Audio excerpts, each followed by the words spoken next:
Hey guys, MetalJesus here. Now I know that most of you are going to be very familiar with the Pitfall franchise. I remember when I played the original Pitfall on the original Atari 2600, I was blown away by that game. It was truly groundbreaking. Now while the graphics may not hold up that well today, it was definitely pushing the hardware. You have to remember that this was originally a console that was designed pretty much just to play tennis games, and here we had a platforming game. It was pretty cool.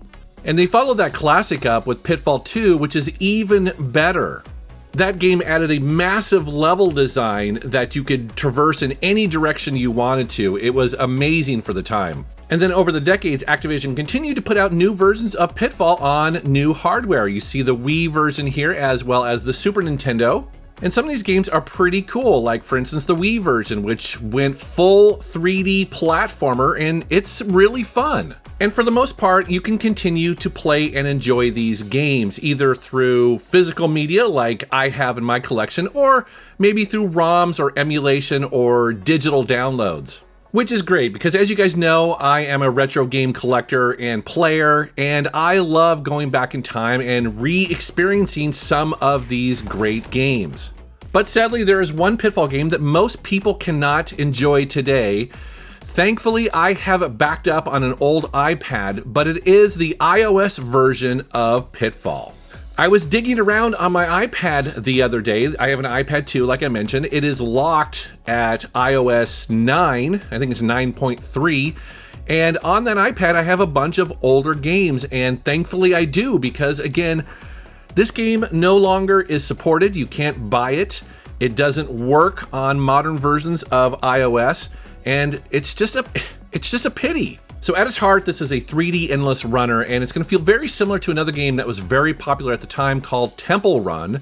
However, I feel like this mixes in enough of those original Pitfall references to make it feel very unique. What I like is that this game knows its legacy. So when you first launch it, it starts off very retro, looking like the Atari 2600 original game, but then it quickly moves over into this kind of 2.5D 3D style here, and it's running along this edge, kind of introducing you to the mechanics of the game, which again, in the beginning is very simple to Temple Run. But then as you see here, the camera kind of swings around and then it slowly moves over into like a third person behind the head view. And like I said, this game has enough variety to keep things interesting. Now, it's important to note that this game is completely randomized every time that you play it. So you never quite know what you're going to run into. For instance, here, suddenly there is a path to take and you can go left or right, and you'll notice that the camera again kind of swings out a little bit and shows you the different dangers and obstacles you would face whether you went left or right. Also, the environment will change while you're playing it. It definitely keeps you on your toes because you're never sure if something's going to fall out of the sky or something's going to crash to the left or to the right of you that you're going to have to suddenly deal with. And because you are playing as Pitfall Harry, you do have a whip, and you use that to take out snakes and scorpions. Again, adding a little bit of combat to the game, which is pretty fun. There's also caves to explore, which have their own kind of look and feel to them. And then later on, you'll also get to a kart level, which will remind you a little bit of Donkey Kong Country. And then even later on in the game, you can jump on a motorcycle, which changes up the gameplay even further.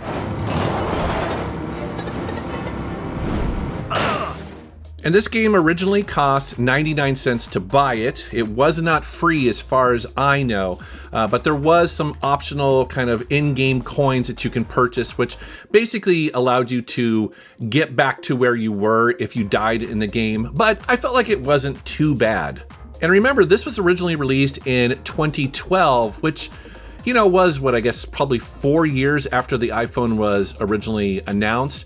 And games like this were just starting to figure out kind of what they wanted to do. Originally when iOS came out, especially the App Store and games for it, most of the games you had to pay for. There wasn't really this, in-game currency that much. And so I feel like this game is a nice balance of that. You had to pay $1 to get it, but then once you're there, you never had to pay another dime, which is really nice. And this game was last updated in 2015, and they did that to support the new HD Retina displays, and that's the version that you're seeing right here. Like I said, I'm running this on an iPad 2. Now, as far as I can tell, It seems like iOS 11 is what killed this game off. And I believe that was around maybe 2017 was sort of the last time that people could actually download and play this on a new, I guess, modern version of iOS. And that really brings me to the point of this video, and that is, yes, mobile games today are generally kind of frowned upon, especially from an older audience that prefers games to be, you know, something that you buy, you play, you complete. There isn't a lot of this sort of in-app purchases and crap like that. But there is definitely, I think, some value in maintaining and preserving some of these games like this that I think actually are pretty fun, but sadly they're lost to time because they're abandoned either by the operating system or the hardware, or maybe in this case, the developer, the publisher, all three of them, you know, they've just moved on. And in my mind, it doesn't feel like it's that old. What is it going to be like in 10, 20, 30 years? Maybe most people won't care, but I care because I still have all those old games, those old original Pitfall games. I think they're fun, you know, I think they're cool. I think they're part of gaming history. And so I wanted to do this quick little video talking about this topic here because as you see on this iPad 2 that I've got sort of locked in time, I have a bunch of other games that are on here that I think are kind of worthy of saving. You know, I have this really weird version of Metal Gear Solid Touch, right? I have this RoboCop game on here.